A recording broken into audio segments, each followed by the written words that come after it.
Good morning! Dito tayo sa downtown ngayon.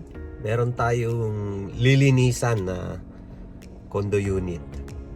Ito namang condo unit na lilinisan natin ngayon, maliit lang ito. Studio type. Pero kumpara sa studio type sa Pilipinas, mas malalaki studio type dito. Kasi ito nasa 40 square meters. Studio type. Medyo mataas din na building ito. Ito yun. Ayan. Sa 10th floor yung lilinisan ngayon. Dito sa Ella building. Ella condo. Dito tayo nakapark sa street parking. Itong street parking may bayad dito pag araw. Pag gabi walang bayad dito. Magbabayad tayo ng mga $9, $6 to $9. So ito naman, kinausap ako ng client, inestimate ko ng $150. 40 square meters, studio type, 1 bathroom, standard cleaning. Sa ngayon, ako lang maglilinis kasi studio type naman siya, maliit lang. Wala tayong kasama. So kumuha na tayo ng parking natin. $5.25 hanggang 12 ng tanghali. Mga 2.5 hours. $5.25. Ito mga street parking lang dito. Yan, ganyan. Tapos ito ilalagay natin dito sa ayan, lagay natin dito para makita nung inspector.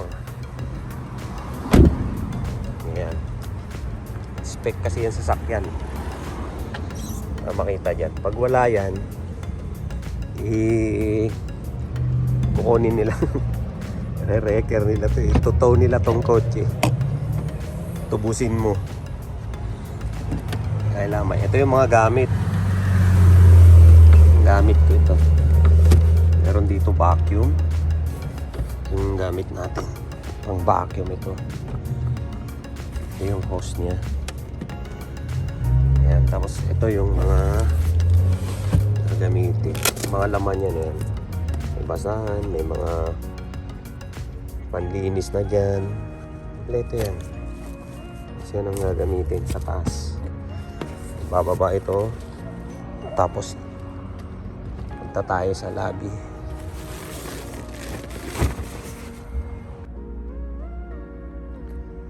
So ito yung unit, maliit lang pala. So hindi siya 40. Siguro mga 30 square meter. Yan yung view sa labas. So ito yung bed. Itong bed. Ito yung lababo. Ito medyo madumi na nga yan. Yung mga floor, yan madumi na rin yan. Tsaka itong carpet, lilinisan. Lahat.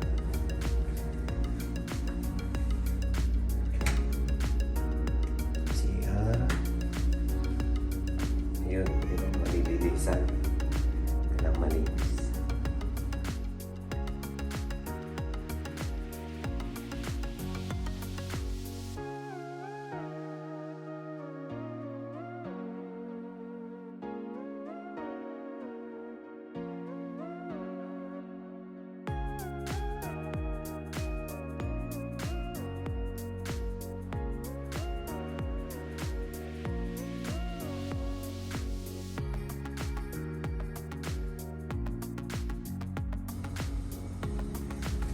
Labas natin yung mga gamit na natin.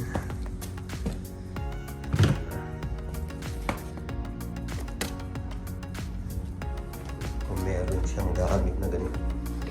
Ayun, meron yun ang gagamitin natin. Hindi natin gagamitin to. Ito yung solution natin. Ito, natimpla ko na to. Ito yung sa... Ay, tumulon.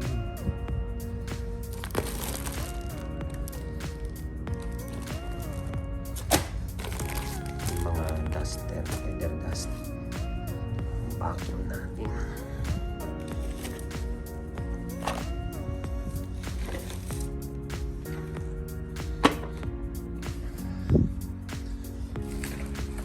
Yung mga...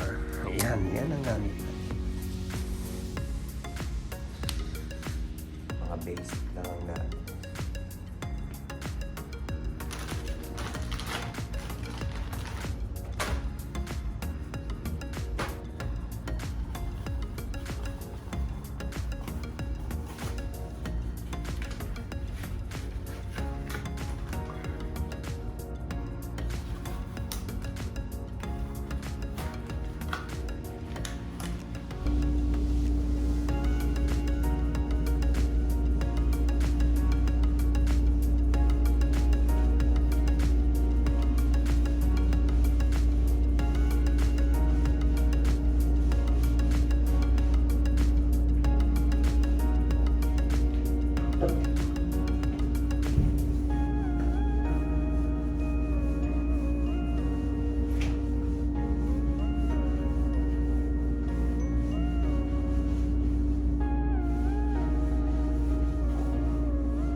Yun, tapos na. Ito, na-vacuum to, na-vacuum, pati carpet. Bed na vacuum, napunasan yung bintana. Punasan lahat yan. Pati yan, napunasan. Lahat sa loob. Pati yan, pinunasan lahat yan, nalinisan. Lahat yan, loob-loob. Pati yan, lahat. Pati ito, lutuan. Ito, napunasan. Double check ko lang. Pati dyan, sa ref. Pati dito sa loob, punasan yan. Lahat. So, tapos na. Tapusin ko na lang yung sink at tapos na.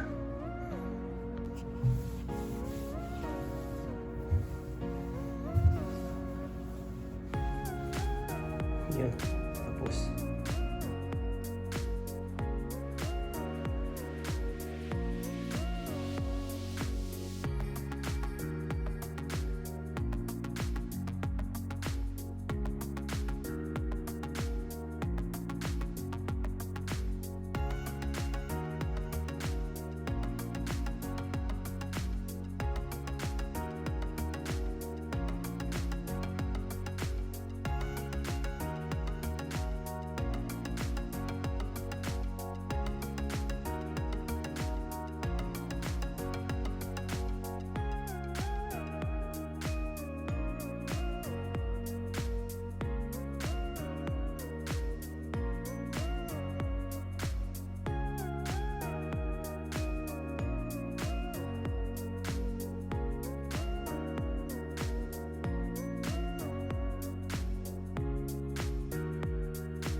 Linis na rin yung shower room. Intact. Malinis. Ayan, tapos na.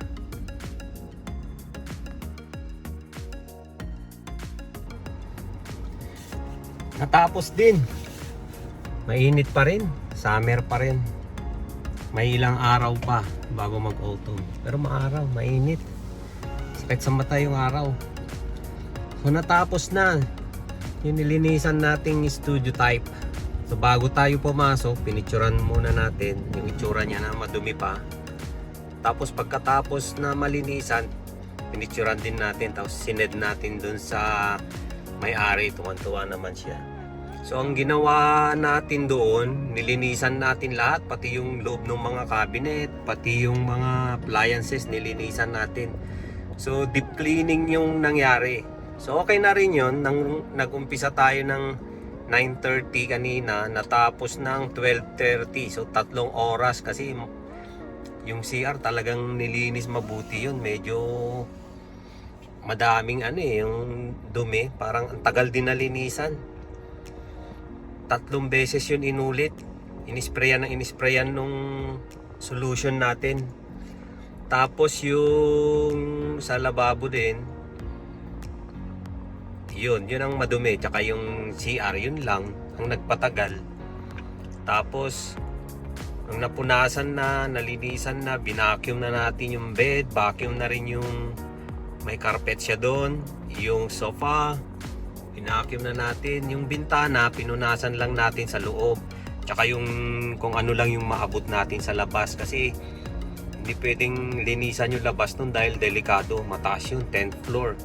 Iba na yung maglilinis kasi ng labas, yun na yung mga window cleaner. So hindi na natin sakop yun. Kumbaga, kung may mangyari sa atin doon na hindi maganda, hindi kasama yun sa trabaho kasi loob lang. So alam na nung may-ari yun. So tapos na naman, meron tayong schedule ulit sa ano ba yung calendar ko, mga sa Webes. May schedule ulit ng linis. So pananghalian na, kakain na tayo. That's good. Yung kontrata nun, $150. Dapat 2 oras lang lilinisan yun, pero umabot kami ng 3 oras. Pero okay na rin. Baka magustuhan ulit. Palinis siya ulit, tapos mag-recommend. Yun yung importante, yung review. yung review dapat maganda. Ang bayad ko naman pala sa sarili ko bilang cleaner ay $20 per hour. So 3 oras yon, $60 yung bayad sa akin bilang cleaner. Yung the rest nun, yung $90 sa company mapupunta yon, sa business. Yun yung Kelowna Great Cleaners. Yung palang pangalan nung business, Kelowna Great Cleaners, ay yun yung nakuhaan ng lisensya sa City Hall. Kinuhaan namin yun ng lisensya, inapprove naman nila. Tapos nagpa-approve ako nag-register ako ng business name, ni-register ko.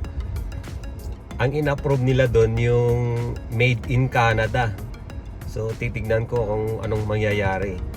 Kasi i-register ko yung business, ang magiging pangalan niya na ay Made in Canada. Pagdudugtungin na lang siguro yun, Made in Canada, Kelowna Great Cleaners. So ayan.